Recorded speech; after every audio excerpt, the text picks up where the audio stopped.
Mesdames et messieurs, l'égalité entre les hommes et les femmes est une valeur fondatrice de l'Union européenne. La Charte des droits fondamentaux institue cette égalité et interdit toute discrimination fondée sur le genre. Par ailleurs, à travers la stratégie pour l'égalité entre les femmes et les hommes pendant la période 2010-2015, l'ensemble de la Commission européenne s'est engagé à mettre en œuvre des actions concrètes pour l'égalité, y compris en matière d'éducation, de recherche et de ségrégation professionnelle. Les derniers chiffres dont nous disposons révèlent des tendances positives. Les jeunes filles de 15 ans se débrouillent aussi bien que les garçons en sciences d'après les derniers tests PISA. Le nombre de femmes scientifiques et d'ingénieurs a considérablement progressé, de 5,4% en moyenne par an entre 2002 et 2010 pour les femmes, contre 3,1% pour les hommes. Les hommes restent toutefois largement majoritaires au sein des professions ou des secteurs techniques et scientifiques. Ils constituent 2/3 des chercheurs en sciences, par exemple. Les femmes continuent d'être sérieusement sous-représentées dans les postes de décision, que ce soit dans le secteur privé ou dans la recherche.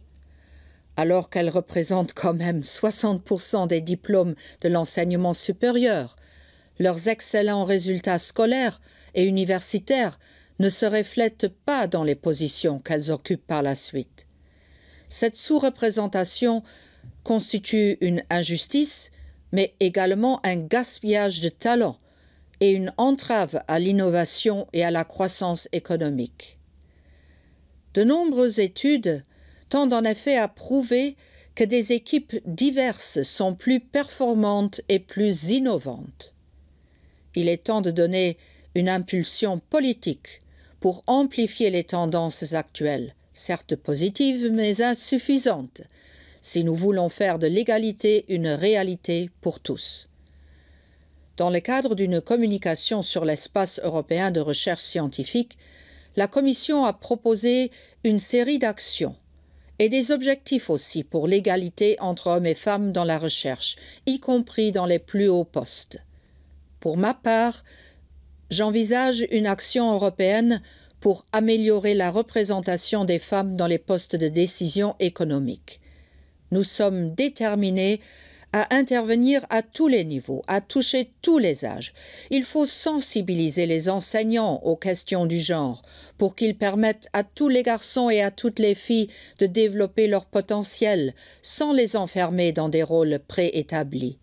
Nous coopérons également avec l'OCDE pour mieux comprendre les trajectoires des jeunes femmes et ce qui les éloigne des sciences. L'orientation et les campagnes d'information peuvent jouer un rôle de prime abord. En Allemagne, par exemple, les Girls' Day et les New Pathways for Boys sont l'occasion d'informer sur les métiers où la ségrégation persiste. Au Royaume-Uni, la campagne Women into Sciences and Engineering n'est pas étrangère au dédoublement du nombre des femmes ingénieurs. Les entreprises, l'école, les universités doivent s'engager vigoureusement pour l'égalité.